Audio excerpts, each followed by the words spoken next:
اللهم صل على سيدنا محمد وعلى آل سيدنا محمد وبارك وسلم. اللهم صل على سيدنا محمد وعلى آل سيدنا محمد وبارك وسلم.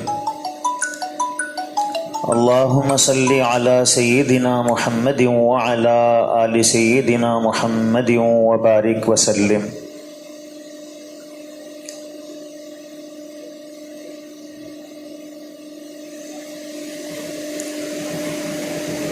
اللہ کے رسول صلی اللہ علیہ وسلم نے ارشاد فرمایا کہ دو نعمتیں ایسی ہیں اکثر لوگ اس سلسلے میں کوتاہی میں مبتلا ہیں، اس کی صحیح قدر نہیں کرتے ہیں. نمبر 1 صحت. اللہ نے جو صحت عطا فرمائی ہے اس کی لوگ قدر نہیں کرتے ہیں. اور دوسرے فرصت.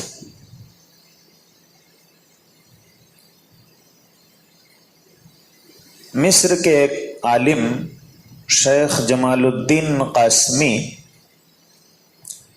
ایک دفعہ قہوہ خانے کے سامنے کھڑے ہوئے. مصر میں قہوہ خانوں کا زیادہ رواج ہے، جیسے ہمارے پاس چائے خانوں کا، کہ لوگ کہاں ملیں گے تو فلاں ہوٹل کے سامنے. تو مصر میں قہوہ خانوں میں پورا شہر جمع ہوتا ہے. تو حضرت شیخ جمال الدین نے دیکھا کہ لوگ قہوہ پینے میں اور لایانی میں اور ٹھٹوں میں بہت مشغول ہیں.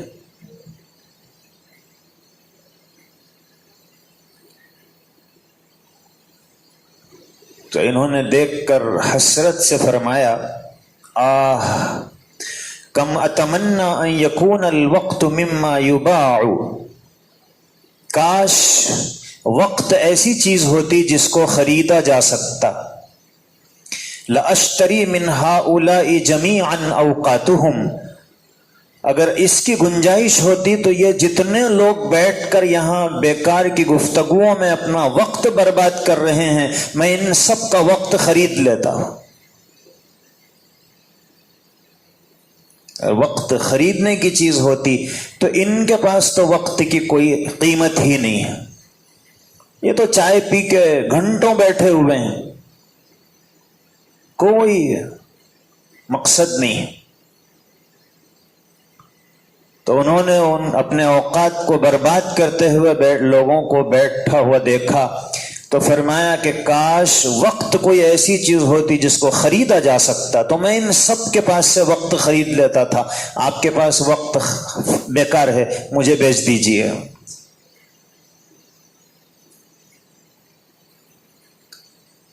اور ہمارے پاس کتنا وقت بیکار ہے. آپ پوچھیں کسی سے کہ بھی یا صبح سے خالی ہوں، کچھ بھی سمجھ میں نہیں آ رہا. کوئی کیرم بورڈ کھیلتا ہوا بیٹھا ہوا ہے، آپ پوچھیں کیا بات ہے، بولے ٹائم پاس. جیسا یورین پاس کر دیتے ویسے ہی ٹائم پاس کر رہے ہیں. پورے زندگی کے کام ہو چکے ہیں، ملک الموت کا انتظار ہے، ٹائم پاس نہیں ہو رہا.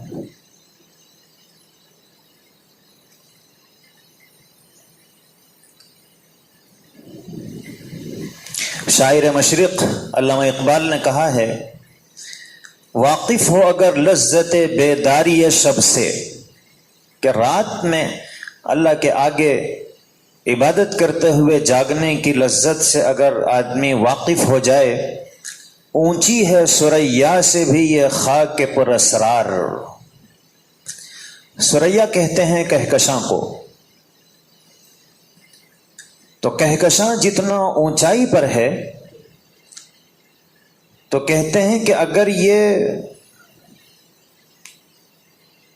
یہ مٹی جس میں اسرار بھرے ہوئے ہیں، انسان خاک کے پر اسرار ہے، ایسی خاک ہے جس میں اتنے راز چھپے ہوئے ہیں کہ اس کو خود بھی پتہ نہیں.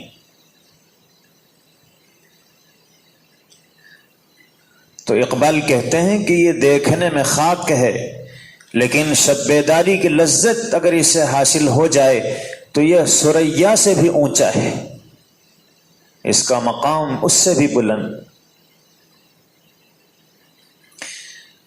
حضرت ابو ہریرہ رضی اللہ عنہ سے روایت ہے، اور وہ نبی کریم صلی اللہ علیہ وسلم سے روایت فرماتے ہیں کہ حضور نے فرمایا الا انا انبئکم بخیرکم، حضور نے فرمایا کہ تم میں جو سب سے بہترین انسان ہے اس کے بارے میں تم کو بتاؤں گا، کیا تم سننا چاہتے ہو؟ تو قالوا نعم، صحابہ نے کہا کہ اللہ کے رسول صلی اللہ علیہ وسلم ضرور بتائیے. تو حضور نے فرمایا خیارکم اطولکم اعمارا، تم میں سب سے بہترین انسان وہ ہے جس کو اللہ نے لمبی عمر عطا فرمائی.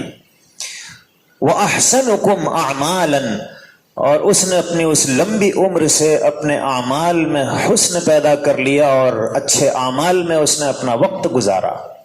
عمر ملی، عمر کو اس نے صحیح استعمال کیا، تو یہ سب سے بہترین انسان ہے. عمر ملی، اس نے ضائع کیا، تو یہ سب سے بدتر انسان ہے. حضرت جابر رضی اللہ عنہ کہتے ہیں کہ رسول اللہ صلی اللہ علیہ وسلم نے ارشاد فرمایا ان من سعادت المرء، آدمی کی خوش نصیبی یہ ہے ان یطول عمرہ، کہ اس کی عمر لمبی ہو. وَيَرْزُقُهُ اللَّهُ الْإِنَابَةَ، اور اللہ نے اسے اپنی طرف متوجہ رہنے کی توفیق عطا فرما دی. عمر لمبی ملی لیکن اللہ کی توجہ اسے حاصل ہو گئی کہ وہ ہمیشہ اللہ کی طرف متوجہ رہتا ہے.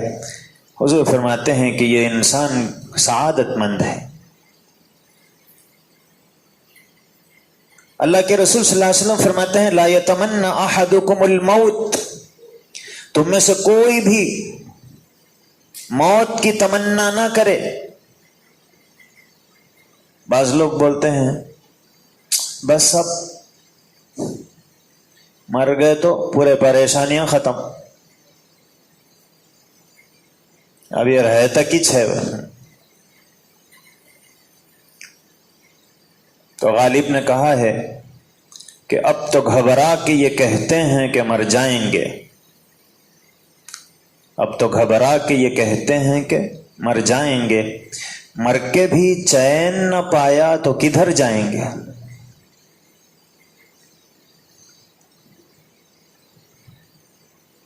تو حضور فرماتے ہیں کہ تم میں سے کوئی موت کی تمنا نہ کرے، ولا يدعو به، اور نہ اس کے لیے دعا کرے.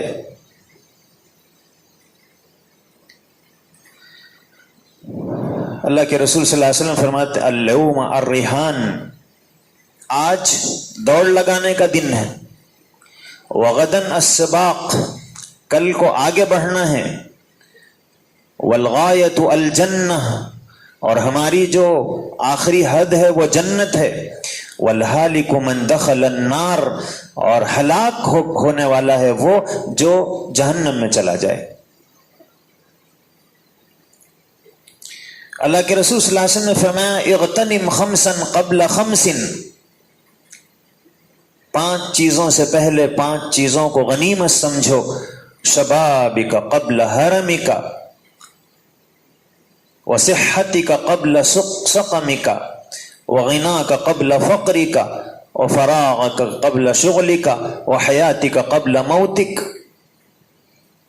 غنیمت ہے صحت علالت سے پہلے، فراغت مشاغل کی کثرت سے پہلے، جوانی بڑھاپے کی زحمت سے پہلے، اقامت مسافر کی رحلت سے پہلے، فقیری سے پہلے غنیمت ہے دولت، جو کرنا ہے کر لو کہ تھوڑی ہے مہلت۔ حضرت حسن بصری فرماتے ہیں، یا ابن آدم، کہ اے انسان، انما انت ایام، تو کیا ہے؟ چند دنوں کے مجموعے کو انسان کہتے ہیں، کہ چند دن اس کے پاس۔ اللہ تعالیٰ نے ہم میں سے ہر ایک کو بغیر حساب کے عمر دے کر نہیں بھیجا ہے، ہماری عمر لمیٹڈ ہے، 60 سال 3 مہینے 2 دن 3 گھنٹے 4 سیکنڈ۔ اگر کسی کی یہ عمر ہے تو 5واں سیکنڈ نہیں آتا ہے۔ تو حضرت حسن بصری فرماتے ہیں، یا ابن آدم انما انت ایام، کہ تیری زندگی کیا ہے؟ بس گنتی کے چند دن ہیں۔ فَإِذَا ذَهَبَ يَوْمٌ ذَهَبَ بَعْضُكَ، ایک دن گزرا تیری زندگی کا کچھ حصہ ختم ہو گیا۔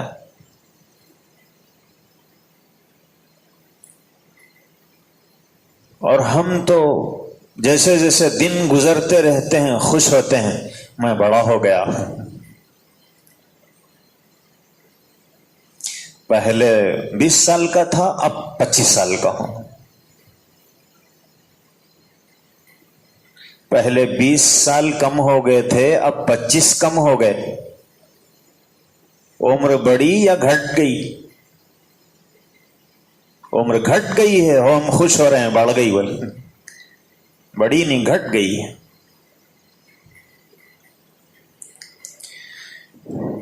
ایک حکیم نے کسی سے پوچھا کہ دنیا میں سب سے زیادہ قیمتی کون سی چیز ہے؟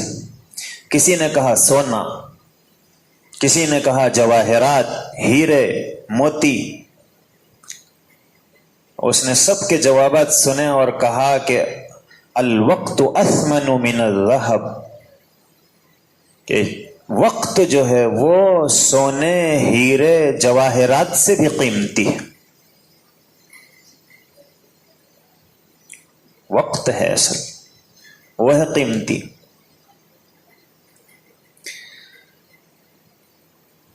احیاء العلوم امام غزالی رحمۃ اللہ علیہ کی کتاب ہے، اور مسلمان تو مسلمان، یورپی ملکوں میں امام غزالی کی اس کتاب کو پڑھایا جاتا ہے، غیر مسلم پڑھتے ہیں۔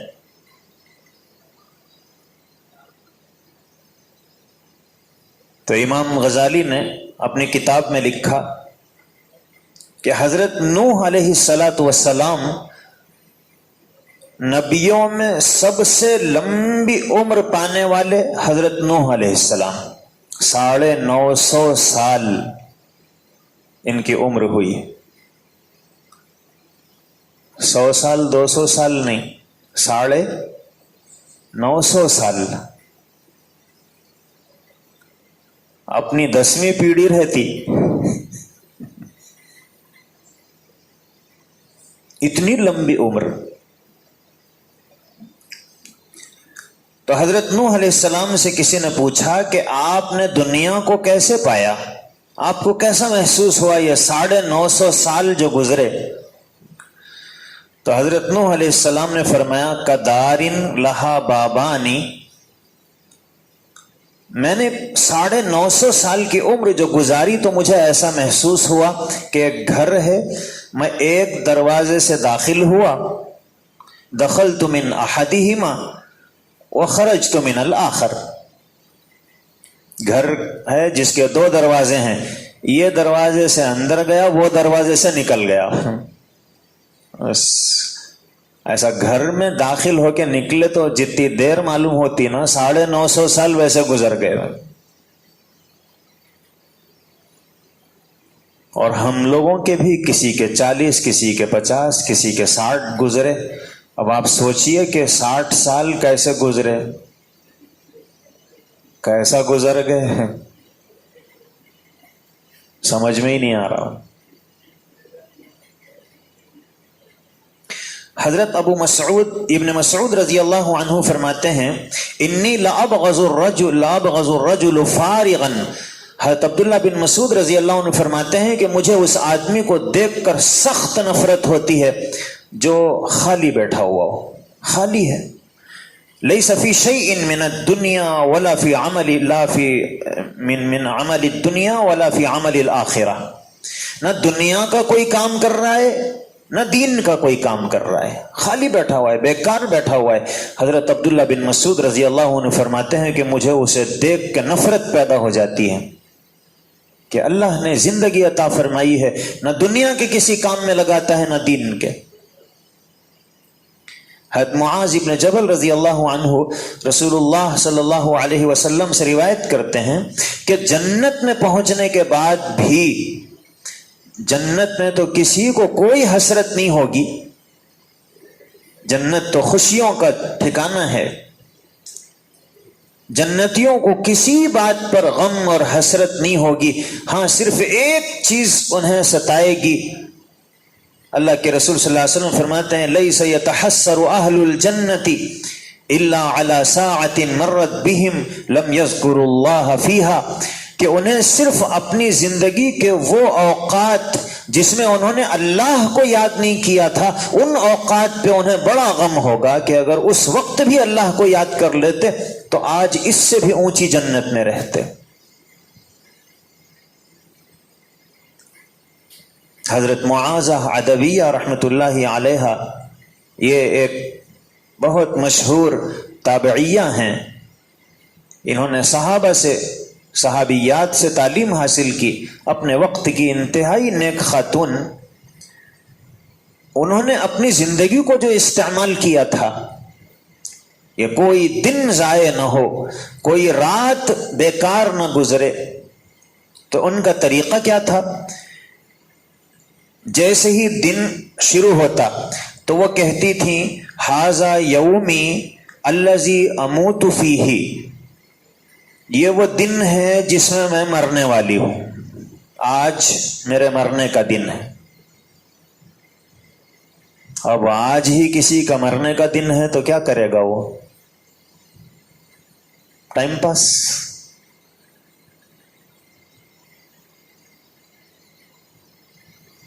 آج اگر ہم لوگوں کو بتا دیا جائے کہ ابھی رات شروع ہوئی ہے اور فجر سے پہلے آپ جب سحری کھانے کے لیے بیٹھیں گے تو ملک الموت آپ کے پاس آنے والے ہیں اور آپ کا آج آخری رات ہے آپ کی، تو ہم بولیں گے بھائی اب میرے کو تو جانا ہی ہے، تھوڑا بیٹھو ٹائم پاس کریں گے. وہ تو آدمی کوئی بولے کیا آج نہیں، مجھے تو اب بس آخری وقت چل رہا ہے، کچھ کر لینے دو. تو حضرت معاذہ جیسے ہی دن شروع ہوتا تو کہتی تھیں کہ یہ میری زندگی کا آخری دن ہے، اور جب شام آتی تو کہتی تھیں ھذہ لیلتی التی اموت فیہا، یہ وہ رات ہے جس میں میں مرنے والی ہوں. اب اس رات میں وہ اس طرح عبادت کرتی جیسے انسان زندگی کی آخری رات میں عبادت کرتا ہے. تب ان کی زندگی قیمتی بنی. اور ہم میں سے ہر آدمی یہ سوچ رہا ہے کہ یہ میری آخری رات نہیں ہے، نہ یہ آخری دن ہے نہ یہ آخری رات ہے. فرصت میں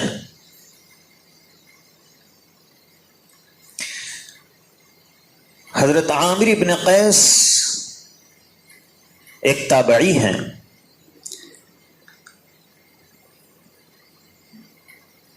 تو وہ بہت اپنی زندگی کو احتیاط کے ساتھ گزارتے تھے کہ بھی کوئی وقت ضائع نہ ہو. تو کسی نے ان سے کہا کہ مجھے آپ سے بات کرنا ہے. تو حضرت عامر ابن قیس نے فرمایا امس فامسک الشمس، آپ تھوڑا سا سورج کو روک لیجئے کہ وہ آگے نہیں بڑھنا، پھر میں آپ سے جتنی دیر چاہے بات کروں گا۔ سورج تیزی سے آگے بڑھ رہا ہے، اب ہم آپ کے ساتھ باتوں میں بیٹھ کے وقت ویسٹ کر کے کیا فائدہ؟ اگر سورج کی گردش کو آپ روک سکتے تو روک دو، اتنی دیر بیٹھ کے ہم بات کر لیں گے۔ حضرت معروف کرخی ایک بزرگ گزرے ہیں، ان کے پاس کچھ لوگ زیادہ دیر بیٹھ گئے تو فرمایا کہ اما تريدون ان تقوموا، آپ لوگ اٹھنا نہیں چاہتے ہیں؟ اس کے بعد فرمایا ان ملک الشمس، سورج کے اوپر جو فرشتہ مقرر ہے وہ اس کو ہانکنے میں کوتاہی نہیں کرتا ہے، وہ اس کو مسلسل آگے بڑھا رہا ہے، اور ہم ہیں کہ خالی بیٹھے ہوئے ہیں۔ ہمیں بھی تو آگے بڑھنا چاہیے، خالی بیٹھ کے کیا فائدہ؟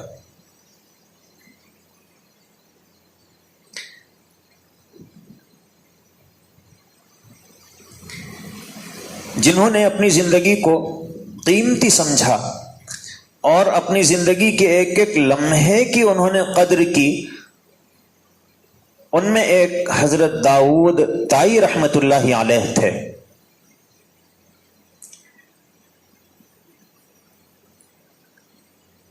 تو یہ جب کھانے کا وقت آتا تو پانی میں ستو ملا کر پی لیتے تھے، ستو پنڈی۔ تو لوگوں نے پوچھا کہ آپ کو روٹی کھانے کی خواہش نہیں ہے؟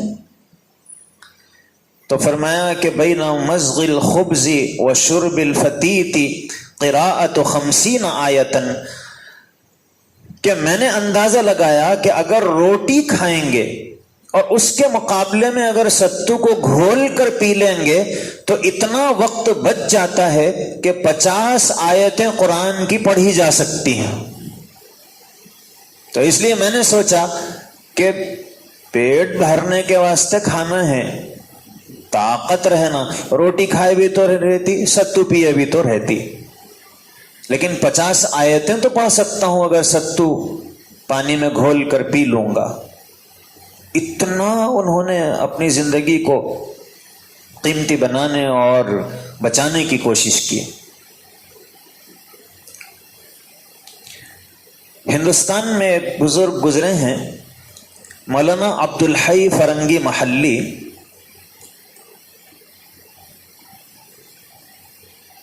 تو ان کے والد صاحب نے یہ جس کمرے میں بیٹھ کر کتابیں پڑھتے تھے، مطالعہ کرتے تھے، اس کے 3 دروازے تھے۔ تو ان کے والد صاحب نے تینوں دروازوں پر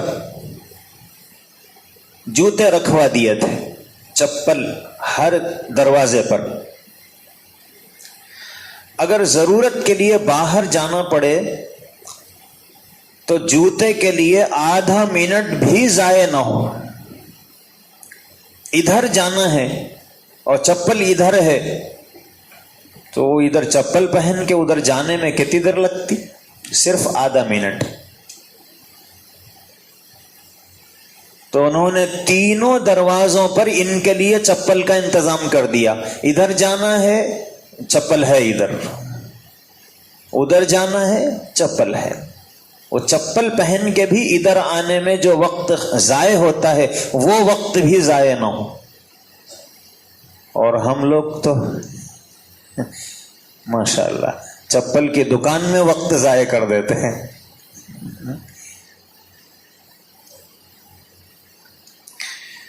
شیخ زکریا رحمت اللہ علیہ نے اپنے ایک خط میں لکھا ہے کہ میں آپ سے سچ کہتا ہوں، میں 24 گھنٹے میں صرف ایک بار کھاتا ہوں کیونکہ میرے پاس وقت نہیں، اور ہمارے پاس کھانے ہی کے لیے وقت ہے۔ اور ان کے پاس کھانے کے لیے وقت نہیں تھا.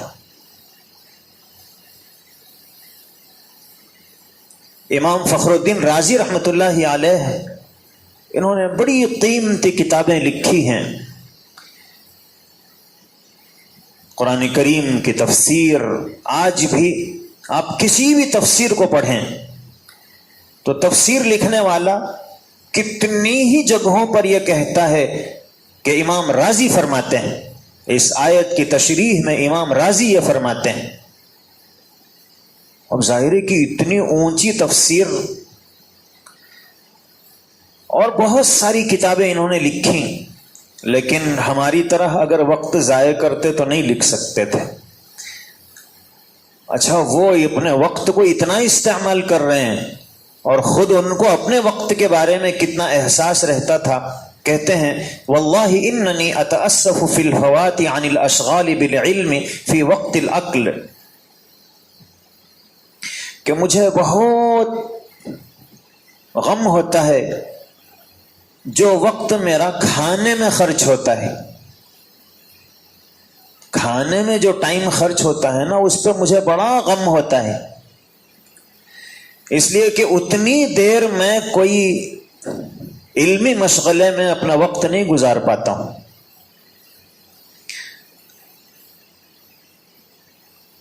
کہتے ہیں فَإِنَّ الْوَقْتَ وَالزَّمَانَ عَزِيزٌ، کہ بھی وقت اور زمانہ ہی تو یہ سب سے زیادہ قیمتی چیز ہے. شیخ الاسلام علامہ ابن تیمیہ رحمۃ اللہ علیہ ایک بہت بڑے عالم و بزرگ گزرے ہیں. ان کے دادا جو تھے وہ بھی بہت بڑے عالم تھے، ان کا نام تھا مجد الدین. تو وہ اپنی زندگی کو انہوں نے کتنا سنبھال کر گزارا تھا. جب بیت الخلا جاتے تو اپنے کسی شاگرد سے یہ کہتے تھے اقرأ فی ھذا الکتاب وارفع صوتک حتی اسمع، کہ دیکھو میں تو بیت الخلا میں جا رہا ہوں، وہاں تو نہ پڑھ سکتا ہوں نہ لکھ سکتا ہوں، لیکن اتنا وقت میرا ضروری ہے اس لیے جا رہا ہوں، مگر استعمال میں کسی علمی عملی کام میں تو نہیں ہو رہا ہے. لیکن میں چاہتا ہوں کہ وہ وقت بھی استعمال میں آ جائے. تو وہ اپنے کسی شاگرد کو یہ کہتے تھے کہ تم باہر تھوڑا آواز سے یہ کتاب پڑھتے رہو اور میں اندر ضرورت سے فارغ ہو رہا ہوں، جتنی دیر ہے اتنی دیر بھی مجھے علم کا ایک حصہ مل جائے گا.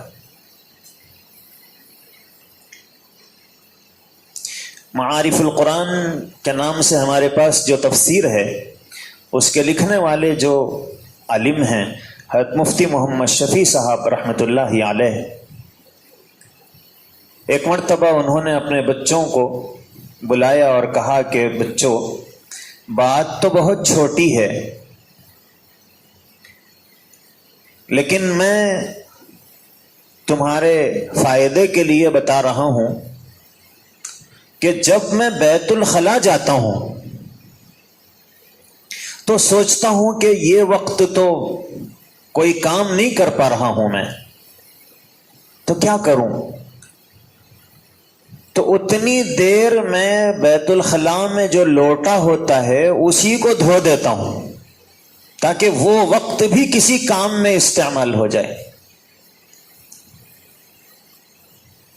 ہمارے پاس بیت الخلا میں جو لوٹا، ڈبہ، بکیٹ ہوتی ہے، نہیں جس دن لائے اس دن رکھتے ہیں اور جس دن اس کا انتقال ہوا اس دن اٹھا کے پھینک دیتے ہیں. بیچ میں کبھی اس کے دھونے کا نمبر نہیں آتا اور کنجال سے کالی ہوتی جاتی ہے.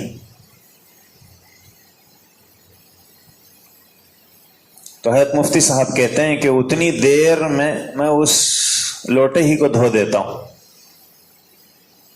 کہ وہ وقت بھی کسی کام میں آ جائے. امام ثعلب نحوی ایک بڑے عالم گزرے ہیں، انہیں کوئی کھانے کی دعوت دیتا تو وہ فرماتے کہ اس شرط پر دعوت قبول ہے کہ آپ اپنے پاس میرے مطالعے کے لیے جگہ کا انتظام کریں. جہاں بھی آپ دعوت دے رہے ہیں تو وہاں میرے لیے الگ سے کوئی ایسی جگہ اگر آپ فراہم کر سکتے ہیں جس میں میں کوئی کتاب پڑھتے ہوئے بیٹھ سکتا ہوں تو پھر مجھے آپ کی دعوت قبول ہے. اس لیے کہ دعوتوں میں جتنا وقت ویسٹ ہوتا ہے کہ آپ گئے 1 گھنٹے سے بیٹھے ہوئے ہیں، نمبر ہی نہیں لگ رہا، لوگ آ رہے ٹیبلوں پہ جا کے قبضہ کر لے رہے، اور آپ اب آتا ہوں گا جب آتا ہوں گا 3 گھنٹے گزر جاتے ہیں. تو فرماتے کہ بھئی دعوت میں آؤں گا، لیکن آپ میرے لیے اگر مطالعے کی جگہ کا انتظام کر سکتے ہیں تو آؤں گا، تاکہ انتظار میں جو وقت ضائع ہوتا ہے وہ میری زندگی کا ضائع نہ ہو.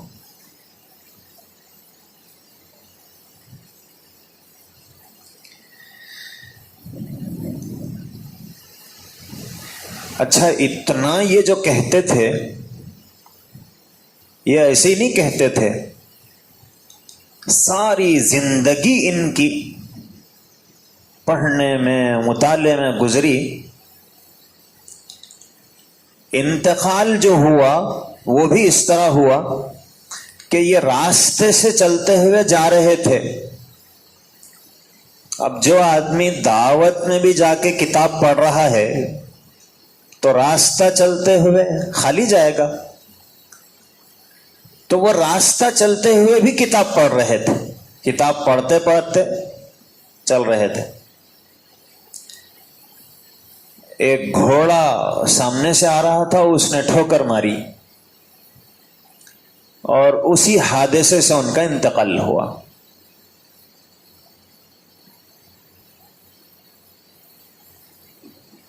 یزید رقاشی ایک بزرگ گزرے ہیں، وہ 40 سال انہوں نے روزے رکھے.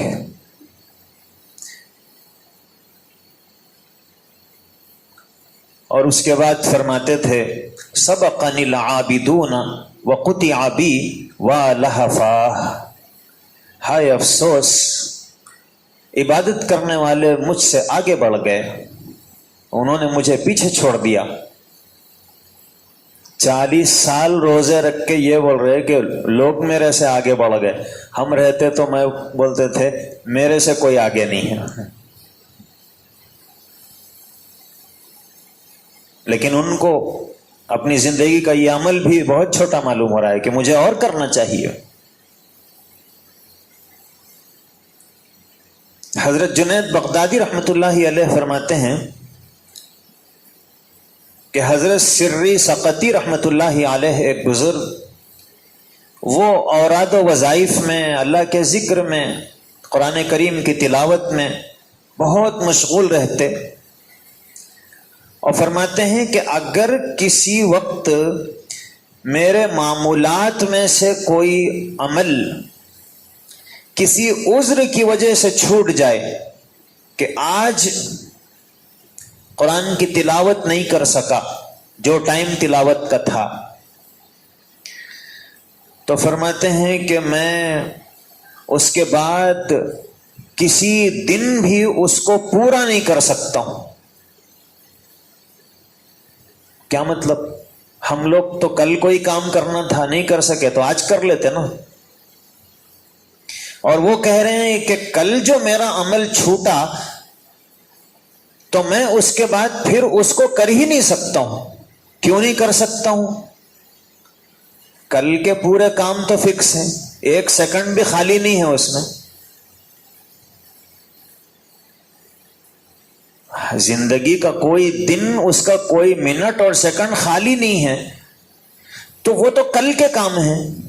تو اب کل جو کر رہا ہوں میں تلاوت تو وہ کل کی ہے، گزرے ہوئے کل کی جو چھوٹی وہ تو نہیں کر سکتا ہوں نا.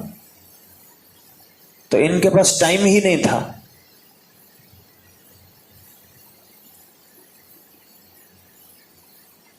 ہندوستان میں جو علماء بڑے بڑے گزرے ہیں ان میں ایک حضرت مولانا اشرف علی تھانوی رحمۃ اللہ علیہ، ان کی تو ہر وقت نظر گھڑی پہ رہتی تھی کہ اتنے بجے سے اتنے بجے تک یہ کام کرنا ہے، اس کے بعد یہ ٹائم سے یہ ٹائم تک یہ، اور وہ ٹائم ہوتے ہی دوسرا کام۔ اب اوقات کے بہت زیادہ پابند، اور انہوں نے اپنی پوری زندگی کو اوقات میں تقسیم کر لیا تھا۔ صبح فجر سے پہلے تہجد میں اتنے بجے اٹھنا ہے، اس کے بعد تہجد پڑھنا ہے، اس کے بعد یہ کرنا ہے، نماز پڑھنا ہے، نماز کے بعد یہ کرنا ہے، اتنے بجے یہ کرنا ہے، اور یہ سونے تک۔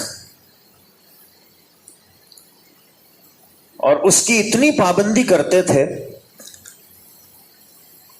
کہ اگر کبھی کوئی بہت مجبوری آ جاتی تب بھی اس عمل کا ناغہ نہیں کرتے تھے۔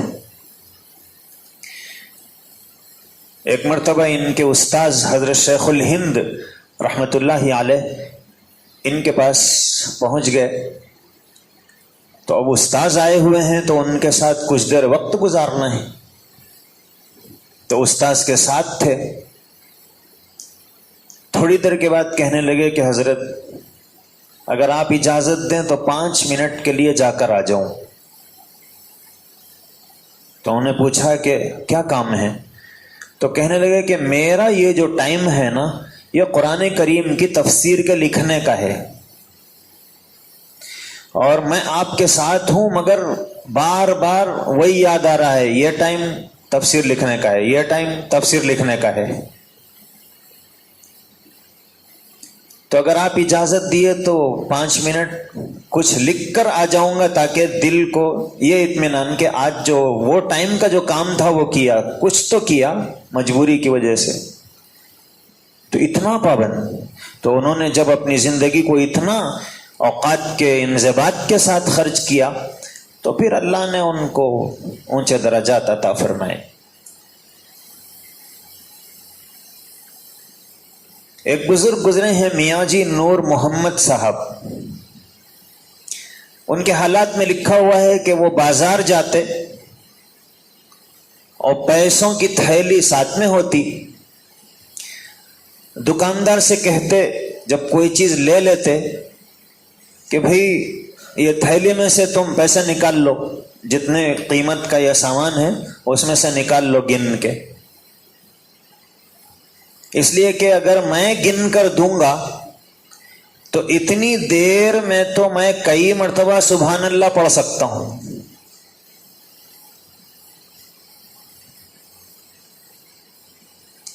تو پیسے گننے کے واسطے بھی ٹائم نہیں تھا ان کے پاس۔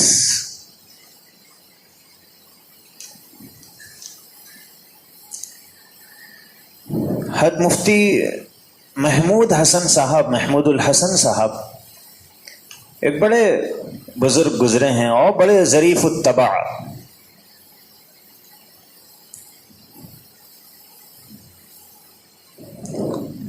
ایک مرتبہ مفتی صاحب کا کسی سے مناظرہ چل رہا تھا، بحث چل رہی تھی،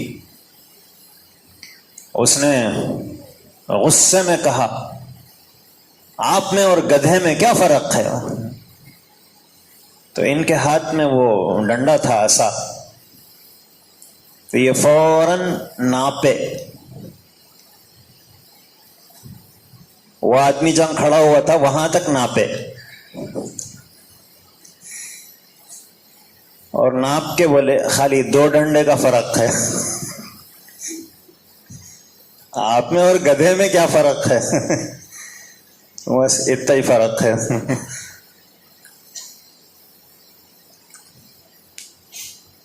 ایک مرتبہ ایک صاحب ان کے پاس آئے، آ کے کہنے لگے کہ مفتی صاحب میں ایک بات بولنا چاہتا ہوں، اگر آپ کو غصہ نہیں آیا تو مفتی صاحب نے کہا کہ بھئی دیکھو، آپ کوئی ایسی بات بولو ہی مت جس سے مجھے غصہ آئے۔ اب تم غصے کی بات بولیں گے اور پھر یہ بول رہے غصہ نہیں آنا، میں کوئی گدھا ہوں؟ گدھے کے سامنے کوئی غصے کی بات بولے تو اسے غصہ نہیں آتا، اب آپ مجھے غصے کی بات بولیں گے پھر بول رہے غصہ نہیں آنا، یہ کیسا ہوتا؟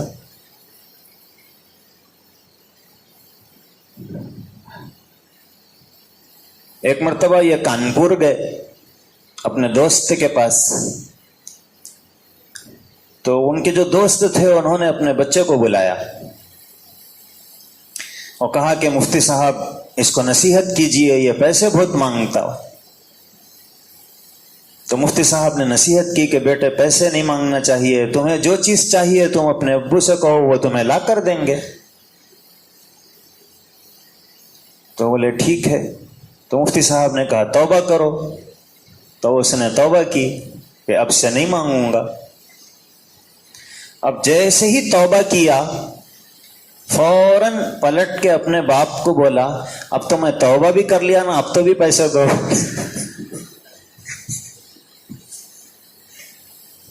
اب تو میں توبہ بھی کر لیا، اب تو بھی پیسے دو۔ تو ہم لوگوں کی توبہ ایسی ہی ہوتی ہے۔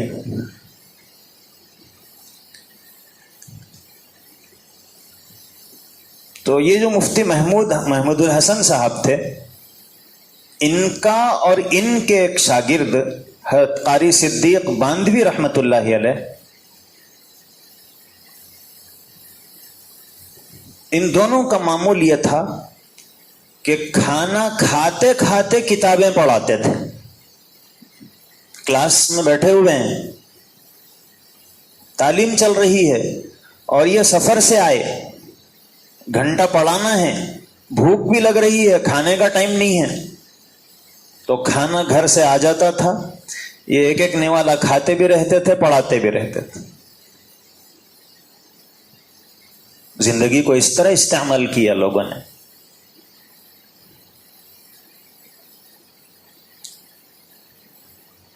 حضرت عمیر بن ہانی روزانہ 1,00,000 مرتبہ تسبیح پڑھتے تھے۔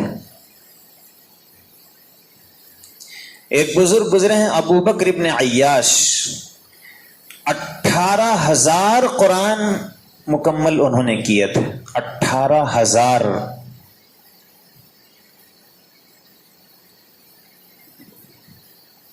اللہ کے نبی صلی اللہ علیہ وسلم اتنی عبادت کرتے کہ ہم نے کئی مرتبہ سنا کہ تورمت قدماہ، آپ کے پیروں پہ ورم آ جاتا تھا۔ کئی مرتبہ ایسا ہوتا کہ اللہ کے نبی صلی اللہ علیہ وسلم بستر پر آرام کے لیے سوتے اور ایک دم بے قرار ہو کے اٹھ جاتے تھے اور پھر اللہ کی عبادت میں لگ جاتے تھے۔ اللہ کے رسول صلی اللہ علیہ وسلم نے فرمایا من حسن اسلام المرء ترکہ ما لا یعنیہ، آدمی کے اسلام کی خوبی یہ ہے کہ وہ بیکار چیزوں کو چھوڑ دے، جس سے نہ دنیا کا فائدہ نہ دین کا فائدہ۔ ایسے کاموں کو چھوڑ دینا یہ آدمی کے اسلام کی خوبی ہے۔ اللہ نے فرمایا قد افلح المؤمنون، وہ ایمان والے کامیاب ہو گئے، الذین هم فی صلاتهم خاشعون، جو اپنی نماز میں خشوع و خضوع اختیار کرتے ہیں، والذین هم عن اللغو معرضون، اور جو بیکار کاموں سے پہلو تہی اختیار کرتے ہیں، بیکار کاموں میں مشغول نہیں ہوتے، یہ کامیاب ہونے والے ہیں۔ حضرت عمار بن یاسر رضی اللہ عنہ کہتے ہیں کہ رسول اللہ صلی اللہ علیہ وسلم نے فرمایا کفا بالعبادت شغلا، آدمی کی مشغولی کے لیے عبادت کافی ہے۔ انسان یہ جو کہتا ہے کہ میں خالی ہوں، آج کچھ بھی کام نہیں ہے، تو اللہ کے رسول صلی اللہ علیہ وسلم فرماتے ہیں کہ یہ کیسا کہہ سکتا ہے آدمی، عبادتیں تو اسے اتنی کرنی ہیں کہ اس کے پاس ٹائم ہی نہیں ہے اس کے لیے، اور آدمی کہہ رہا ہے کہ نہیں۔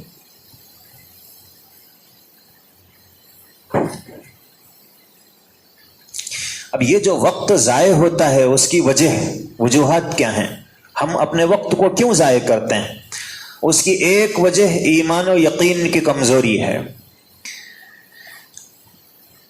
حضرت لقمان فرماتے ہیں یا بنی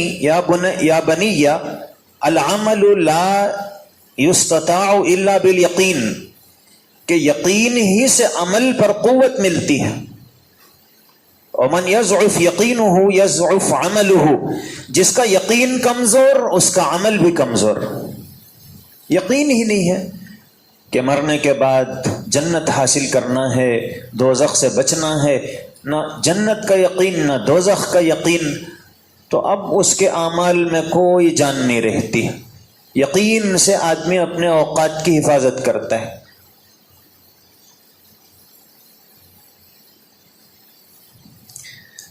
جب اس انگار خاکی میں ہوتا ہے یقین پیدا، تو کر لیتا ہے یہ بالوں پر روح الامی پیدا. دوسری وجہ بے فکری، فکر ہی نہیں ہے کہ مجھے اپنی زندگی کو قیمتی بنانا ہے، مجھے اپنے آپ کو جنتی بنانا ہے، جہنم سے بچنا ہے، کچھ فکر ہی نہیں، بے فکری. اور تیسرے لمبی امیدیں کہ ابھی ایک گھر ہے، 2 گھر بنانا ہے، باغ خریدنا ہے، ایک فیکٹری بنانا ہے، اور وہ کاروبار سوچا تھا وہ کرنا ہے، وہ تھوڑا سیٹ ہو گیا تو یہ کرنا ہے. وہ لمبی پلاننگ. تو حضرت علی فرماتے ہیں طول الامل ینسی الآخرۃ، لمبی امیدیں آدمی کو آخرت سے ہٹا دیتی. اب اس کی توجہ آخرت کی طرف نہیں رہتی، وہ تو ابھی بہت کئی کام ابھی اس کے سامنے ہیں جو کمپلیٹ ہونے ہیں. ایک مرتبہ ہمارے ایک دوست کہنے لگے کہ مولانا ابھی جو میں کاروبار کر رہا ہوں نا، اب ماہانہ 35,000 کی آمدنی ہے. ماہانہ کتنی؟ 35,000 کی. میرا ٹارگیٹ یہ ہے کہ ماہانہ 1,00,000 روپیے جب آمدنی ہونا شروع ہو جائے گی، بس اللہ اللہ کرنا ہے. بس اسی کوشش میں ہوں کہ کاروبار کو وہ سیٹ اپ دے دوں کہ ابھی تو 35,000 ہو رہی ہے، 1,00,000 ہونا، اسی فکر میں ہوں میں. میرے بھائیوں ہوگا، لیکن جس دن 1,00,000 آنا شروع ہوں گے وہ ہماری زندگی کا آخری دن ہوگا.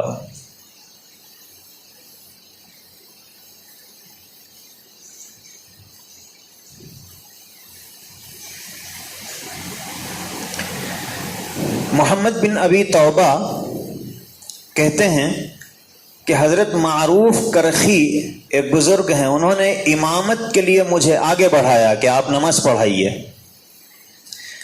تو میں نے عرض کیا کہ یہ نماز تو پڑھا دوں گا، لیکن پھر کسی نماز میں آپ مجھے امام نہیں بنائیں گے، میں پھر کبھی امام نہیں بنوں گا.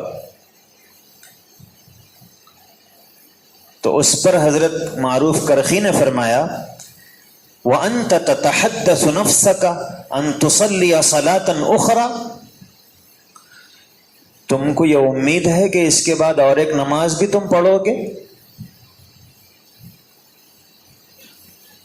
اتنا یقین ہے تم کو کہ اس کے بعد اور ایک نماز کا بھی نمبر آئے گا، اور اب بول رہے کہ یہ تو پڑھا دیتا ہوں، اس کے بعد نہیں پڑھاتا ہوں.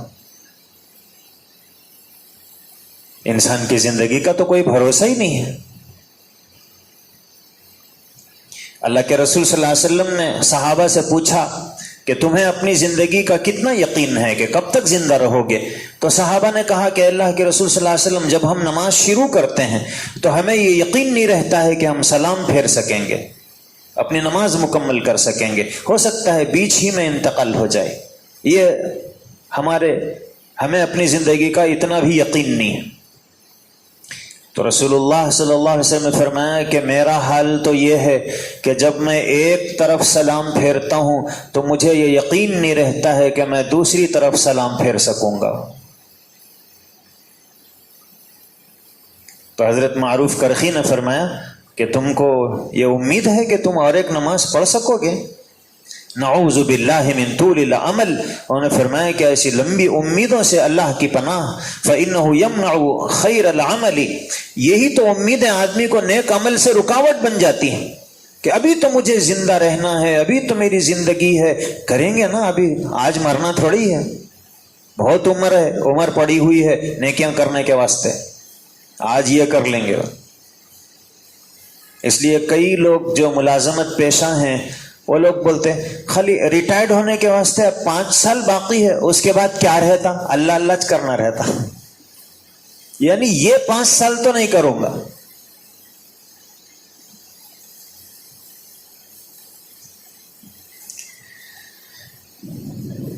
ابن جوزی رحمت اللہ علیہ فرماتے ہیں ان اکبر جنود ابلیس سوف، شیطان کے لشکروں میں سب سے بڑا جو اس کی جو سب سے بڑی فوج ہے وہ سوف ہے، کہ ابھی اس کے بعد یہ کروں گا، اس کے بعد یہ کروں گا، ان قریب ایسا ہوگا، اس کے بعد ایسا ہوگا۔ ابن جوزی فرماتے ہیں کہ یہ شیطان کی فوج ہے، ہوگا نہیں ہوتا، جو ہے اب ہے، اس کے بعد ہوگا اس کی کوئی امید نہیں۔ چوتھی وجہ تن آسانی ہے، آدمی بس اپنے کو تکلیف میں ڈالنا نہیں چاہتا ہے، اس لیے اپنی زندگی کو استعمال نہیں کرتا ہے۔ اللہ کے نبی صلی اللہ علیہ وسلم نے فرمایا اربع من اعطیہن فقد اعطی خیر الدنیا والآخرہ، جس کو 4 چیزیں مل گئی اس کو دنیا آخرت کی بھلائیاں مل گئی۔ ایک قلب شاکر، شکر کرنے والا دل، ولسان ذاکر، اور ذکر کرنے والی زبان۔ شکر کرنے والا دل، اللہ نے جو دیا اللہ کا شکر ہے۔ اور ہم لوگوں کا حال کیا ہے، آپ کسی سے بھی پوچھو یہ سیزن کیسا تھا، ہائے سچ تھا، پہلے کے ویسا نہیں ہے، آپ پہلے کے ویسے ہیں۔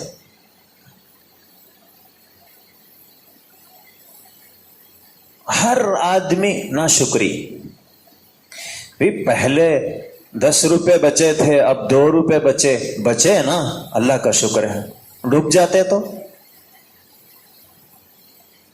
تو شکر نہیں، شکوہ، کیا ہے سچ ہے۔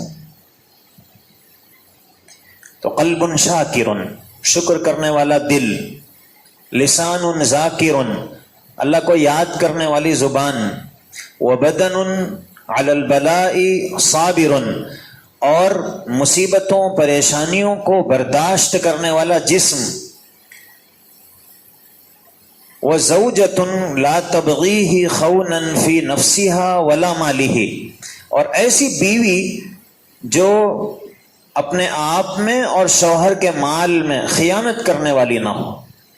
یہ 4 چیزیں جس کو مل گئیں، حضور نے فرمایا کہ اس کو دنیا کی بھی آخرت کی بھی ساری بھلائیاں مل گئی، اور جس کو یہ 4 چیزیں نہیں ملی ہیں تو وہ دنیا کے بھی خیر سے محروم ہے، آخرت کے بھی خیر سے محروم ہے۔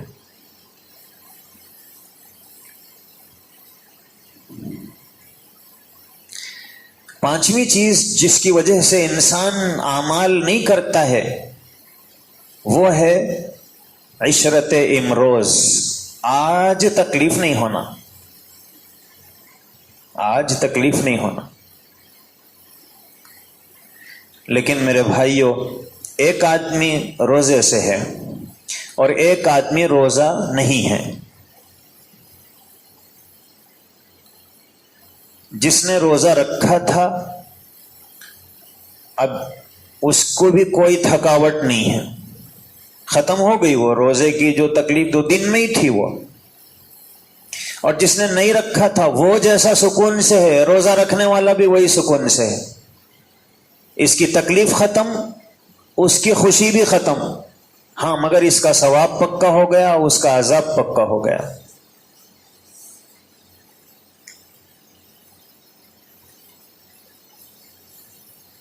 حضرت ابوبکر رضی اللہ عنہ کی جو زندگی تھی، عمل سے بھری ہوئی تھی، آزمائشوں سے پر تھی، اور ابو جہل بالکل منچاہی اس نے زندگی گزاری، خواہشات کے پیچھے چلتا رہا۔ موت نے حضرت ابو بکر کی جو پریشانیاں تھیں، مشقتیں تھیں، اس کو بھی ختم کر دیا۔ موت آئی، مشقتیں ختم، اور لیکن ہمیشہ کی کامیابی ان کے حصے میں آ گئی، اور ابو جہل کو بھی موت نے اس کے پورے آرام کو ختم کر دیا، لیکن ہمیشہ کا عذاب اس کے حصے میں آ گیا۔ تو ہم جو محنت نہیں کرتے ہیں، بس آج تھوڑا سکون سے رہنا ہو۔ چھٹویں چیز جس نے ہمارے اوقات کو برباد کر دیا ہے وہ ہے موبائل، سیل فون۔ گھنٹوں ہماری زندگی کے اس کے پیچھے برباد ہو رہے ہیں۔ میں جب واٹس ایپ کو کھولتا ہوں، 1,000 میسیجز وہ بھر آتے ہی رہتے ہیں، اب وہ خالی اس کو پڑھ لیے تو اپنا آج کا دن ختم۔ اور لوگ ہیں کہ بس اس میں کیا ہے، اس میں کیا آیا، دیکھتے جا رہے ہیں۔ اتنی دیر اگر قرآن پڑھ لیتے تو زندگی کامیاب ہو جاتی تھی۔ اور کل قیامت میں اللہ تعالیٰ اگر یہ پوچھیں گے کہ تم واٹس ایپ پہ جتنا وقت لوگوں کے میسیجز پڑھنے میں لگاتے تھے، کیا تم نے اس کا کچھ حصہ میرے میسج کے پڑھنے میں بھی لگایا تھا؟ میں نے بھی تو ایک میسج بھیجا تھا، اور تمہارے پاس تو میسج موبائل فون میں آیا، اور میں نے تو اپنا میسج نبی آخر الزماں سیدنا محمد الرسول اللہ صلی اللہ علیہ وسلم کے ذریعے بھیجا تھا۔ بھیجنے والا بھی بڑا، لانے والا بھی عظیم الشان، مگر اس میسج کی تو تمہارے پاس اتنی اہمیت بھی نہیں تھی کہ روزانہ کم از کم اسی کو پڑھ لیتے کہ یہ تو بہت اہم میسج ہے۔ لیکن ہمارے پاس جن دوستوں کو پہچانتے ہیں ان دوستوں کے میسیجز تو پڑھتے ہی ہیں، کون ہے کہ کیا ہے کہ ڈال دیا، اب پڑھ۔ تو موبائل فون اس نے بھی ہماری زندگی کے بہت سے حصے کو برباد کر دیا ہے۔ ساتویں چیز مجلس سازی۔ بعض لوگوں کا مزاج رہتا ہے بس بیٹھے محفل زعفران زار، بس باتیں چل رہی ہیں گھنٹوں۔ اور آٹھویں چیز ہے غفلت کی نیند۔ اتنا سوتے ہیں، بس ایسا معلوم ہوتا سونے کے لیے پیدا ہوئے ہیں۔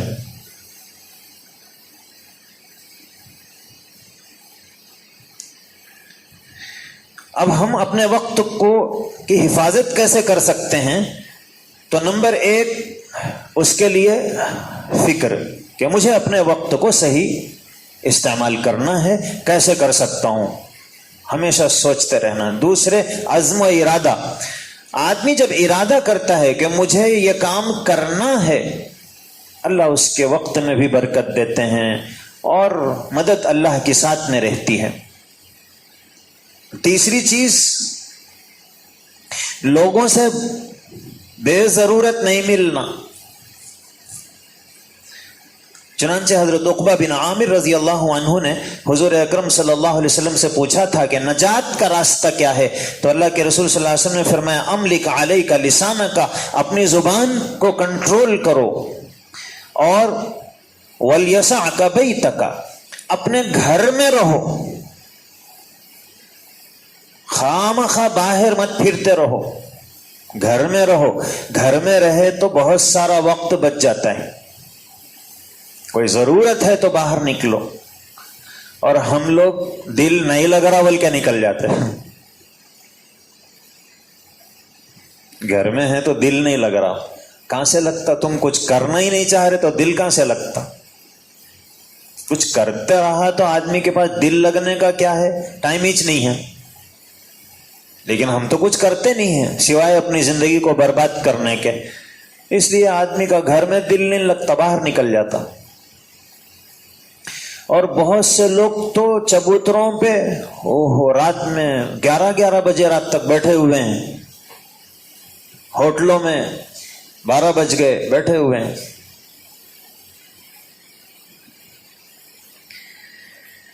اللہ کے رسول صلی اللہ علیہ وسلم نے فرمایا کہ وَلْيَسَعْكَ بَيْتَكَ، گھر میں رہو، زندگی کے وقت بچے گا. اور وَابْكِ عَلَى خَطِيئَتِكَ، اپنے گناہوں پر رو، اللہ تعالیٰ تمہاری زندگی کو قیمتی بنا دیں گے. چوتھی چیز، بیکار کاموں سے اپنے کو بچانا، اور جو بیکار کام کرنے سے اپنے کو بچاتے ہیں ان کے ساتھ رہنا. جو اپنی زندگی کو کاموں میں لگائے ہوئے ان کے ساتھ رہیں گے تو ہمیں بھی کام کی عادت پڑے گی. پانچویں چیز، اللہ کے نیک بندوں کے حالات پڑھنا کہ انہوں نے اپنی زندگی کو کیسے قیمتی بنایا تھا. اور چھٹویں، وقت برباد کرنے والے جو لوگ ہیں ان سے دور رہنا. اور ساتویں، اہداف متعین کرنا، ٹارگیٹ بنانا کہ مجھے یہ کرنا ہے. تو آدمی جب ٹارگیٹ رہے گا تو اس کے لیے کوشش کرتا رہے گا. دنیا کا ٹارگیٹ ہے تو اس کے لیے کوشش کرے گا، دین کا ٹارگیٹ ہے اس کے لیے کوشش کرے گا. ٹارگیٹ رہے آدمی کا.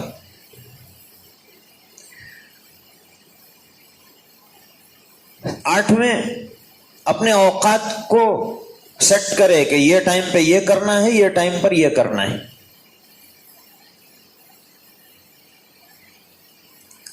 اور نویں، کسی کو اپنا مددگار بنائے.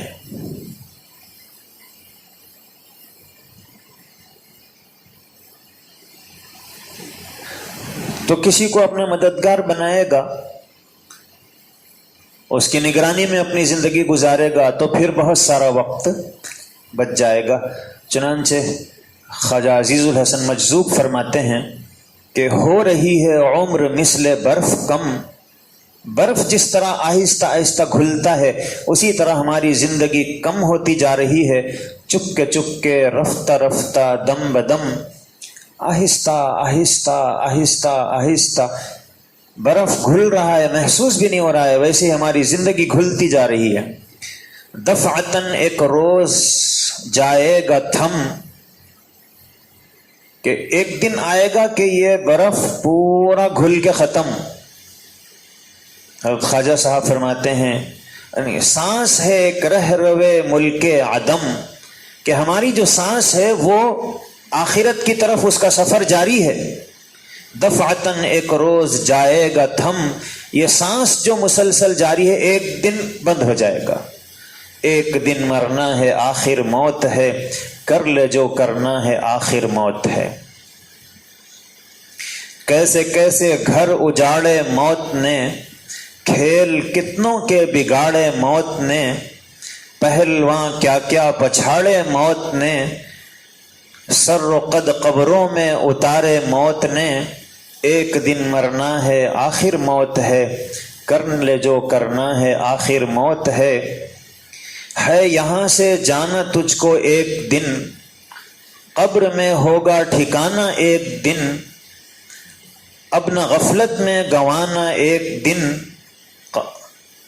منہ خدا کو ہے دکھانا ایک دن. ایک دن مرنا ہے آخر موت ہے، کر لے جو کرنا ہے آخر موت ہے. رہ گزر دنیا ہے یہ بستی نہیں، ایسی غفلت یہ تیری ہستی نہیں. دیکھ جنت اس قدر سستی نہیں، رہ گزر دنیا ہے یہ بستی نہیں. بستی کہتے ہیں جہاں آدمی بس جاتا ہے، اور رہ گزر کہتے ہیں راستے کو جہاں سے آدمی گزرتا ہے. تو کہتے ہیں کہ ہم اس دنیا کو بستی سمجھتے ہیں، یہ بستی نہیں ہے، یہ رہ گزر ہے. رہ گزر دنیا ہے یہ بستی نہیں، جائے عیش و عشرت و مستی نہیں. ایک دن مرنا ہے آخر موت ہے، کر لے جو کرنا ہے آخر موت ہے۔ یہ حسینوں کی چٹک اور یہ مٹک، دیکھ کر ہرگز نہ رستے سے بھٹک۔ ساتھ ان کا چھوڑ دنیا، ساتھ ان کا چھوڑ ہاتھ اپنا جھٹک، بھول کر بھی پاس ان کے نہ پھٹک۔ ایک دن مرنا ہے آخر موت ہے، کر لے جو کرنا ہے آخر موت ہے۔ حسن ظاہر پر اگر جائے گا، یہ دنیا میں حسین چہرے نظر آ رہے ہیں، اس کی طرف اگر تو جا رہا ہے، یہ منقش سانپ ڈس جائے گا۔ یہ سانپ دیکھنے میں بہت خوبصورت نظر آتا مگر ہاتھ بڑھائے تو ڈس دیتا۔ تو یہ بھی حسین چہرے دیکھنے میں بہت اچھے لگ رہے ہیں، لیکن یہ سانپ ہے منقش جو تمہیں ڈس جائے گا، عالم فانی میں دھوکہ کھائے گا۔ رہنا غافل یاد رکھ پچھتائے گا، ایک دن مرنا ہے آخر موت ہے، کر لے جو کرنا ہے آخر موت ہے۔ دار فانی کی سجاوٹ پر نہ جا، یہ جو دنیا فانی گھر ہے اس کی سجاوٹ پر مت جا، نیکیوں سے اپنا اصلی گھر بسا، اپنا اصلی گھر سجا، پھر وہاں بس چین کی بنسی بجا، انہ قد فاز فوزا من نجا۔ ایک دن مرنا ہے آخر موت ہے، کر لے جو کرنا ہے آخر موت ہے۔ میرے بھائیوں، غنیمت سمجھ زندگی کی بہار، آنا نہ ہوگا یہاں بار بار۔ اللہ ہم سب کو اپنی زندگی کی قیمت سمجھنے کی توفیق نصیب فرمائیں۔ وآخر دعوانا ان الحمد للہ رب العالمین۔ جو لوگ سب تھوڑی دیر کے دنیا کے اے مسافر، منزل تیری قبر ہے،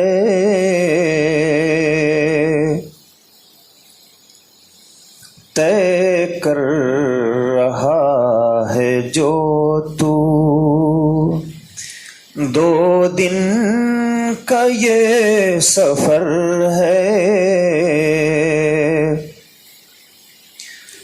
جب سے بنی ہے دنیا لاکھوں کروڑ آئے، باقی رہا نہ کوئی، مٹی میں سب سمائے، دنیا کے اے مسافر۔ مت بھولنا یہاں پر سب کا یہی حشر ہے، طے کر رہا ہے جو تو، 2 دن کا یہ سفر ہے۔ آنکھوں سے تو نے اپنی کتنے جنازے دیکھے، ہاتھوں سے تو نے اپنے دفنائے کتنے مردے، انجام سے تو اپنے کیوں اتنا بے خبر ہے، دنیا کے اے مسافر، منزل تیری قبر ہے۔ مخمل پہ سونے والے مٹی میں سو رہے ہیں، شاہ و گدا یہاں پر سب ایک ہو رہے ہیں، دونوں ہوئے برابر، یہ موت کا اثر ہے، دنیا کے اے مسافر، منزل تیری قبر ہے، طے کر رہا ہے جو تو، 2 دن کا یہ سفر ہے۔ سبحان الملک الاعلی الوہاب۔ اللہم صلی علی سیدنا محمد وعلی آل سیدنا محمد وبارک وسلم۔ اللہ ہم ظاہر میں آپ کے بندے، حقیقت میں نہایت گندے ہیں۔ اے اللہ اپنے فضل سے، اپنے کرم سے ہم سب کے دلوں کی گندگیوں کو دور فرما۔ اے اللہ شرمندگی والے اعمال سے ہماری حفاظت فرما۔ اے اللہ زندگی کو برباد ہونے سے بچا لیجئے۔ اے اللہ آپ نے قیمتی زندگی عطا فرمائی۔ اے اللہ ایسی زندگی کہ اگر ایک جملہ اچھا نکل جائے اس کے بدلے جنت بھی مل سکتی ہے، اور اے اللہ اگر زبان پھسل جائے دوزخ کے گھڑوں میں گر بھی سکتے ہیں۔ اے اللہ قدم پھسل جائے تو پیر ٹوٹتے ہیں، زبان پھسل جائے تو آدمی جہنم کی کھائیوں میں گر جاتا ہے۔ اے اللہ اتنی قیمتی زندگی آپ نے عطا فرمائی۔ اے اللہ ہم نے تو اپنی زندگی کو غفلتوں میں گزار دیا۔ اے اللہ وہ لوگ تھے جنہوں نے اپنی زندگیوں کی قدر کی، جنہیں روٹی کھانے میں بھی یہ محسوس ہوتا تھا کہ 50 آیتیں اتنی دیر میں پڑھی جا سکتی ہیں، لیکن اے اللہ ہم تو روٹی کھانا تو دور کی بات ہے، خالی وقت جو گزرتا ہے اسے بھی کیسے قیمتی بنانا چاہیے اس کا ہمیں احساس نہیں۔ اے اللہ غفلت کی زندگی کو ختم فرما دیجئے۔ اے اللہ غفلتوں کو دور فرما دیجئے، اپنی زندگی کے قیمتی ہونے کا احساس عطا فرما دیجئے۔ اے اللہ آپ کے نبی نے فرمایا کہ آدمی کے اسلام کی خوبی یہ ہے کہ وہ بیکار کاموں کو چھوڑ دے، لیکن اے اللہ ہم تو بیکار کاموں میں پھنسے ہوئے ہیں۔ اے اللہ صبح سے شام تک اپنے کاموں کا جائزہ لیتے ہیں تو اے اللہ سوائے اے اللہ افسوس اور حسرت کے کچھ نہیں ہوتا ہے۔ اے اللہ زندگی کے اوقات کو برباد ہونے سے بچا لیجئے۔ اے اللہ جس طرح صحابہ نے اپنی زندگی کو قیمتی بنایا اور رات دن اس فکر میں رہے کہ کوئی لمحہ ضائع نہ ہو، اے اللہ ہمیں بھی وہ جذبہ عطا فرما دیجئے۔ اے اللہ ہم نے بہت دیر سے بہت سے بزرگوں اور اللہ کے نیک بندوں اور اے اللہ آپ کے چہیتے بندوں کے تذکرے کو سنا کہ انہوں نے اپنی زندگی کو کیسے قیمتی بنایا تھا۔ اے اللہ ہمیں بھی توفیق دے دیجئے۔ اے اللہ ان بندوں کو آپ نے توفیق عطا فرمائی تھی، اس لیے انہوں نے اپنی زندگی کو سنبھال کر گزار لیا، کامیاب ہو گئے۔ اے اللہ ہم بھی محتاج ہیں، اے اللہ ہمیں بھی توفیق عطا فرما دیجئے۔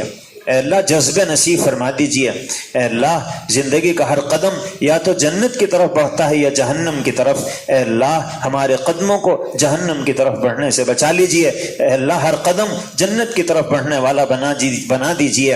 اے اللہ زندگی میں اے اللہ بہت سی تمنائیں اور آرزویں ہیں، اے اللہ جی چاہتا ہے کہ رکاوٹیں نہ ہوں، پریشانیاں نہ ہوں، اے اللہ بیماریوں اور اے اللہ کلفتوں سے ہم دور رہیں، اے اللہ آسانیاں رہیں، آسائشیں رہیں، اے اللہ سہولتیں ہوں اور آپ کے دین پر عمل کرنے کے جذبے بھی مل جائیں۔ اے اللہ ہماری ان تمناؤں کو پورا فرما دیجیے۔ اے اللہ حلال روزی عطا فرمائیے، اے اللہ کفایت والا رزق نصیب فرمائیے، اے اللہ کشادہ رزق نصیب فرمائیے، اے اللہ خوشحال زندگی عطا فرمائیے، اے اللہ ایسی تنگی سے بچائیے جس میں آدمی مبتلا ہو کر اپنے ایمان کو کھو دیتا ہے، اے اللہ ایسی پریشانیوں سے بچائیے جس میں آدمی کے لیے اپنے ایمان کو بچانا مشکل ہو جاتا ہے، اے اللہ ایسے حالات سے ہماری حفاظت فرمائیے جس میں انسان کے قدم ڈگمگا جاتے ہیں اور انسان جہنم کی کھائیوں میں گر جاتا ہے، اے اللہ ایسے حالات سے ہماری حفاظت فرمائیے، اے اللہ عافیت والی زندگی عطا فرمائیے، اے اللہ آپ نے جس طرح صحابہ کرام کے ایمان کو بچانے کا انتظام فرمایا، اے اللہ ان کا ایمان بچ گیا، اے اللہ ایسے ہی ہمارے ایمان کو بھی بچا لیجیے، اے اللہ آپ نے صحابہ کے ایمان کو نمونہ بنا کر ہمارے سامنے پیش کیا کہ تمہیں ایمان والا بننا ہے تو میرے صحابہ جیسے بن جاؤ، اے اللہ چاہتے ہیں کہ ایمان والے بن جائیں، اے اللہ حقیقی معنوں میں ایمان ہمارے اندر پیدا ہو جائے، اے اللہ آپ عطا فرما دیجئے، اے اللہ آپ نصیب فرما دیجئے، اے اللہ سچا پکا ایمان عطا فرمائیے، اے اللہ گناہوں میں زندگی کا بیشتر حصہ گزر گیا، اے اللہ جب ہم اپنی غلطیوں کو یاد کرتے ہیں اے اللہ بڑا غم ہوتا ہے، افسوس اور حسرت ہوتی ہے، لیکن اے اللہ اگر گناہوں کے ان گندگیوں کے ساتھ ہی آپ کے حضور پہنچ گئے سوائے شرمندگی کے کچھ نہیں ہوگا، اے اللہ معاف فرما دیجئے، اے اللہ گناہوں کو معاف فرما دیجئے، نامہ اعمال کو اے اللہ گناہوں کی گندگیوں سے پاک صاف فرما دیجئے، اے اللہ پاک صاف آپ کے پاس پہنچنے کی توفیق دے دیجئے، اے اللہ جس طرح ہم اللہ جسم کی گندگی کو پسند نہیں کرتے ہیں، چاہتے ہیں کہ نہا کر صاف ستھرے ہو جائیں، بہتر کپڑے پہنیں، اے اللہ روح کی گندگی ہمیں نظر نہیں آتی ہے، اس لیے جسم کے دھونے کا تو اہتمام، لیکن روح کی گندگیوں کو پاک کرنے کے لیے توبہ کرنے کا خیال نہیں آتا ہے۔ اے اللہ آپ ہی تو توبہ کا خیال عطا فرماتے ہیں، اے اللہ ہمیں توبہ کی توفیق دے دیجیے، اے اللہ سچی پکی توبہ کی توفیق عطا فرمائیے، اے اللہ توبہ کی توفیق دیجیے اور اس پر جمنا بھی آسان فرما دیجیے۔ اے اللہ آپ نے رمضان کا مبارک مہینہ ہمیں نصیب فرمایا، اے اللہ جن لوگوں نے قدر کی انہوں نے اس کے رات اور دن کو وصول کیا، اے اللہ اہتمام اور شوق سے نماز پڑھتے رہے، اے اللہ بہت محبتوں کے ساتھ آپ کے روزوں کو انہوں نے مکمل کیا، اے اللہ ان کا وقت کبھی قرآن کی تلاوت میں اور کبھی آپ کے ذکر اور تسبیح میں اور کبھی کسی خیر اور نیکی کے کام میں گزرتا رہا، لیکن اے اللہ ہم تو غفلت میں مبتلا رہے، اے اللہ ہم نے قرآن پڑھا غفلتوں کے ساتھ، تراویح پڑھی بدشوقی کے ساتھ، اے اللہ روزے رکھے لیکن اس کے لیے جن آداب کا خیال رکھنا چاہیے وہ ہم سے نہیں ہو پایا، اے اللہ ہمارا ہر عمل خامیوں اور کوتاہیوں سے پر، اے اللہ جن کو رمضان ملا تھا اور جنہوں نے اپنے روزوں کی صحیح معنوں میں قدر کی تھی انہوں نے تو جنت کو حاصل کر لیا، اے اللہ نہ ہم جنت کو پا سکیں نہ جہنم سے بچ سکے، اے اللہ درمیان میں رکے ہوئے ہیں، اے اللہ اعمال تو کیے لیکن جیسے کرنے چاہیے نہیں کر سکے، اے اللہ ہم اپنی کمزوری کا اعتراف کرتے ہیں، اے اللہ ہم سے بس اسی طرح ہو پاتا تھا ہم نے کر دیا، اے اللہ قبول آپ فرما لیجئے، اے اللہ آپ قبول فرما لیں گے کام بن جائے گا، اے اللہ کئی مرتبہ ایسا ہوتا ہے، حضرت یوسف علیہ السلام کے بھائی حضرت یوسف کے پاس پہنچے اور جا کر انہوں نے کہا کہ ہم مجبور ہیں، جئنا ببضاعۃ مزجاۃ، ہم کھوٹے سکے لے کر آئے ہیں اور ہمارے پاس ان سکوں کے علاوہ کچھ نہیں ہے، ہم بھوک سے اور فاقے میں مبتلا ہیں، آپ ان کھوٹے سکوں ہی کو لے کر اگر آپ قبول فرما لیں فتصدق علینا، اور ہم پر صدقہ کر دیں اور غلہ دے دیں ہمارا کام بن جائے گا۔ اے اللہ جب یوسف علیہ السلام کے بھائیوں نے یہ بات کہی کہ یہ کھوٹے سکے لے لیجئے اور ہم پر صدقہ کر دیجئے، حضرت یوسف برداشت نہ کر سکے، ظاہر کر دیا کہ میں تمہارا بھائی ہوں۔ اے اللہ جس طرح حضرت یوسف علیہ السلام نے اپنے بھائیوں کو کھوٹے سکے لے کر بہترین غلہ دے دیا، اے اللہ آپ تو یوسف کریم سے زیادہ کریم ہیں، اے اللہ ہم یہ کھوٹے سکے لے کر آپ کے سامنے حاضر ہیں، اے اللہ ہمارے روزے بھی کھوٹے سکے کے جیسے، اے اللہ تراویح بھی کھوٹی، اے اللہ تلاوتیں بھی کھوٹوں سے پر، اے اللہ انہی کھوٹے سکوں کو قبول فرما لیجئے، اے اللہ ہمارے پاس ان کھوٹے سکوں کے علاوہ اور ہے ہی نہیں، اے اللہ جس طرح یوسف علیہ السلام کے بھائیوں نے اپنی مجبوریوں کے ساتھ کھوٹے سکے پیش کیے تھے، اللہ ہم بھی اپنے یہ کھوٹے اعمال آپ کے سامنے پیش کر رہے ہیں، اے اللہ اس کے علاوہ اگر اچھے سکے ہوتے تو وہ پیش کر دیتے، لیکن اے اللہ ہے ہی نہیں، اعمال نامہ خالی ہے، اے اللہ انہی کھوٹے سکوں کو قبول فرما لیجئے، اے اللہ ان کھوٹے اعمال کو قبول فرما لیجئے اور ہم پر صدقہ کر دیجئے، اے اللہ جنت صدقے میں دے دیجئے، اے اللہ جہنم سے بچا لیجئے، اے اللہ اچھی زندگی عطا فرما دیجئے، اے اللہ ناکامیوں سے بچائیے، اے اللہ پریشانیوں سے بچائیے، آخرت میں اے اللہ نامرادیوں سے بچا لیجئے، اے اللہ آپ نے خود فرمایا ہے کہ مانگنے والے کو نہیں جھڑکنا چاہیے، اے اللہ ہم آپ سے مانگتے ہیں، اے اللہ آپ ہمیں مت جھڑکیے، اے اللہ ہماری مرادوں کو پورا فرما دیجئے، اے اللہ ہم نے جو مانگا عطا فرما، اے اللہ جو مانگنے سے رہ گیا اپنے فضل سے نصیب فرما، اے اللہ آج کی رات اے اللہ ہم سب کی بخشش کی رات بنا دیجئے، اے اللہ آج کی رات ہم سب کے لیے جنت کے حاصل ہونے کی رات بنا دیجئے، اے اللہ ہماری ان عبادتوں کو قبول فرما کر اے اللہ اس کے بدلے میں ہمیں جنت دے دیجئے، اے اللہ جہنم سے بچنا چاہتے ہیں اے اللہ بچا لیجئے، اے اللہ اگر جہنم سے بچنے کا اللہ شوق نہ ہوتا اے اللہ جاگتے ہوئے کیوں بیٹھتے، اے اللہ سوئے ہوئے ہوتے تھے، اے اللہ جنت کے حاصل کرنے کا شوق نہ ہوتا اے اللہ بالکل بھوک اور پیاس کو برداشت نہ کرتے، لیکن اے اللہ کوشش کر رہے ہیں، اے اللہ ان ٹوٹی پوٹی کوششوں کو قبول فرما لیجئے، اے اللہ آپ یقیناً بہترین اعمال کو پسند فرماتے ہیں، لیکن اے اللہ ہم اقرار کرتے ہیں ہمارے پاس نہیں ہے، لیکن بہترین عمل کی توفیق بھی تو آپ دیتے ہیں، اے اللہ توفیق دے دیجئے۔ اے اللہ اب جو بچے کچے روزے ہیں ان کو بہتر انداز میں رکھنے کی توفیق دے دیجیے، اے اللہ بچی ہوئی تراویح کو شوق کے ساتھ پڑھنا نصیب فرما دیجیے، اے اللہ بچے ہوئے اوقات کو آپ کی یاد میں بسر کرنا آسان فرما دیجیے، اے اللہ ہم نے جو مانگا عطا فرما، جو مانگنے سے رہ گیا اپنے فضل سے نصیب فرما، اے اللہ ہماری ان دعاؤں کو اپنے فضل و کرم سے قبول فرما۔ سبحان ربک رب العزت عما یصفون وسلام علی المرسلین۔